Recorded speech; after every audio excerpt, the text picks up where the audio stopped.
Mars est une planète très contrastée, des volcans gigantesques, des canyons profonds et des cratères contenant ou non de l'eau courante. Ce sera un endroit incroyable à explorer pour les futurs touristes, une fois que les premières colonies sur la planète rouge auront vu le jour.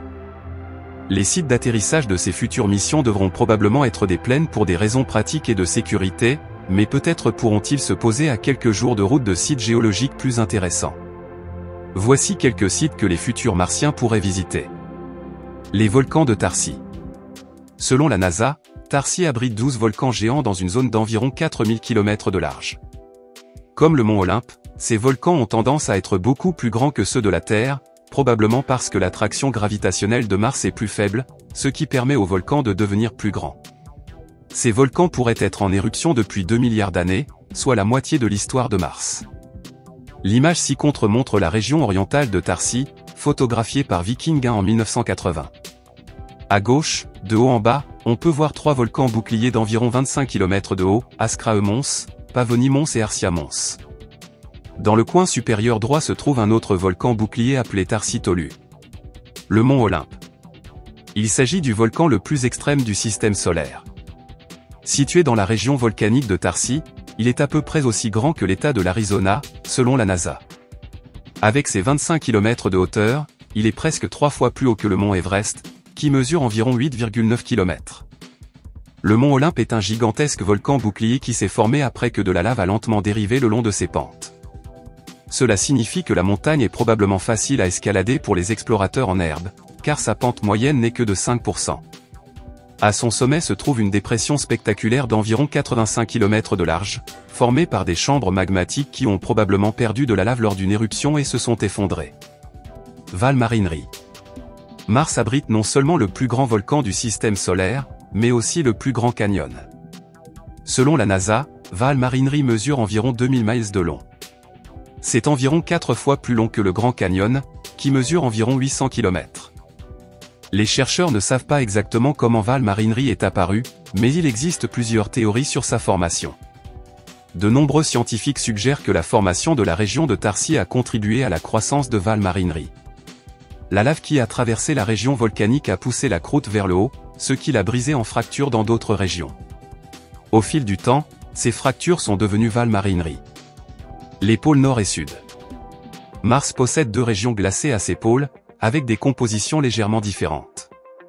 Le pôle nord, photo, a été étudié de près par la sonde Phoenix en 2008, tandis que nos observations du pôle sud proviennent d'orbiteurs. Selon la NASA, en hiver, les températures près des pôles nord et sud sont si froides que le dioxyde de carbone de l'atmosphère se condense en glace à la surface. Le processus s'inverse en été, lorsque le dioxyde de carbone se sublime et retourne dans l'atmosphère. Le dioxyde de carbone disparaît complètement dans l'hémisphère nord, laissant derrière lui une calotte de glace d'eau. Mais une partie de la glace de dioxyde de carbone reste dans l'atmosphère méridionale. Tous ces mouvements de glace ont des effets considérables sur le climat martien, en produisant des vents et d'autres effets. Le cratère Gale et le mont Sharp. Rendu célèbre par l'atterrissage du rover Curiosity en 2012, le cratère Gale abrite de nombreuses traces d'eau. Curiosity est tombé sur le lit d'une rivière quelques semaines après son atterrissage et a trouvé d'autres traces d'eau tout au long de son parcours au fond du cratère. Curiosity escalade actuellement un volcan voisin, le mont Sharp, à Eoli Mons, et observe les caractéristiques géologiques de chacune de ces strates. L'une des découvertes les plus passionnantes de Curiosity a été la découverte à plusieurs reprises de molécules organiques complexes dans la région. Les résultats de 2018 annoncent que ces composés organiques ont été découverts dans des roches vieilles de 3,5 milliards d'années. Parallèlement aux résultats sur les composés organiques, les chercheurs ont annoncé que le rover avait également découvert que les concentrations de méthane dans l'atmosphère variaient au fil des saisons. Le méthane est un élément qui peut être produit par des microbes ainsi que par des phénomènes géologiques, il n'est donc pas certain qu'il s'agisse d'un signe de vie. Fosse de Medusae. Medusae Fossé est l'un des sites les plus étranges de Mars. Certains pensent même qu'il contient des preuves d'un crash d'OVNI. L'explication la plus probable est qu'il s'agit d'un énorme dépôt volcanique, dont la taille équivaut à environ un cinquième de celle des États-Unis. Au fil du temps, les vents ont sculpté les roches en de magnifiques formations. Mais les chercheurs devront mener des études plus approfondies pour découvrir comment ces volcans ont formé Medusae Fossé. Une étude de 2018 suggère que la formation pourrait être due à d'immenses éruptions volcaniques survenues des centaines de fois sur une période de 500 millions d'années.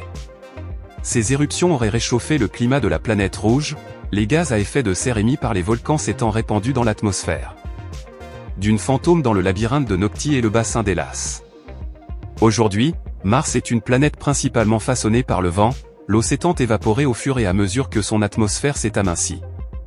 Cependant, nous pouvons observer de nombreuses traces d'eau dans le passé, telles que les régions de dunes fantômes trouvées dans Noctis Labyrinthus et le bassin d'Hélas. Selon les chercheurs, ces régions contenaient des dunes de plusieurs dizaines de mètres de haut.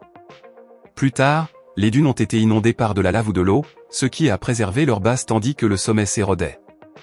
Les dunes anciennes comme celle-ci montrent comment les vents circulaient sur l'ancienne Mars, ce qui donne aux climatologues quelques indices sur l'ancien environnement de la planète rouge.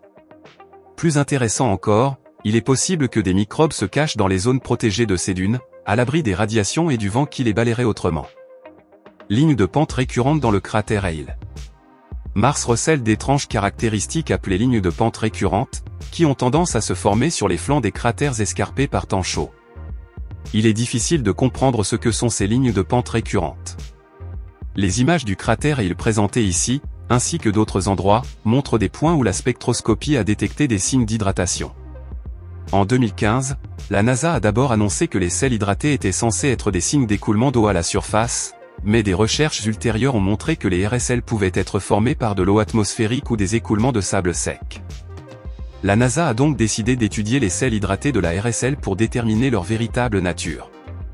Mais il y a un problème, si RSL abrite vraiment des microbes extraterrestres, nous ne voulons pas nous en approcher de trop près en cas de contamination. En attendant que la NASA trouve le moyen d'enquêter dans le cadre de ses protocoles de protection des planètes, les futurs explorateurs humains devront peut-être admirer ces mystérieuses caractéristiques de loin, à l'aide de jumelles. Si vous avez aimé, n'oubliez pas de laisser votre like et de vous abonner à la chaîne. À tous les Diphénota, un grand câlin.